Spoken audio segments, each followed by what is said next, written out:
When you win, you make the big bucks. But a Cinderella story isn't the only way to rake in the dough. Some people have a dark secret on how they struck it rich.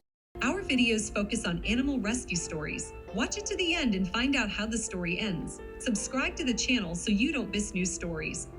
Sometimes it seems that people compete in absentia. Which of them will find a more sophisticated way to kill animals? One day, not far from the French capital, a guy named Pedro Denis was walking his dog.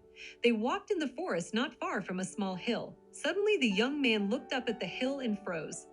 Sometimes it seems that people compete in absentia. Which of them will find a more sophisticated way to kill animals? One day, not far from the French capital, a guy named Pedro Denis was walking his dog. They walked in the forest not far from a small hill. Suddenly, the young man looked up at the hill and froze. True, to dig completely out of the dog, most likely there was not enough strength. And now, instead of a quick death from lack of air, long torment and death from thirst awaited her. Fortunately, Pedro accidentally saw the dog. He and his dog rushed to free the unfortunate prisoner. The dog stayed in this position for more than one day. She was so exhausted that she could not even drink water. Moreover, Dinas discovered that there was a rope around the neck of the dog, and someone tied weights to it, probably in order to definitely prevent the animal from getting out of the grave. As soon as the dog was free, the guy took the dog to the vet. The doctor examined the animal and found that it was a 10-year-old girl with a huge number of diseases. The doctor also found multiple scars on the dog's body. This testified that the dog was often beaten. Apparently, the dog spent her whole life in torment, and they chose a very terrible death for her, to be buried alive.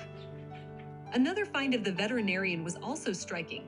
He found a chip on the body of the dog, on which the address and name of the owner of the dog were recorded. It turned out to be a young man of 21. He began to assure that the dog himself ran away from him, and the further fate of his pet was not known to him. But the vet denied this. The dog had a bone disease called osteoarthritis. Dog physically could not run away from the man. The owner of the dog was charged. The French court was harsh: 2 years in prison and 30,000 euros in fines. The Dogue de Bordeaux found a good family. Her new owners named the dog Athena. Spouses Delphos run a shelter for dogs of this breed. Now Athena, even in her old age, received love and care. Thank you for watching. Leave a like if you liked the story. Also leave your impression in the comments. Subscribe to the channel so you don't miss new stories.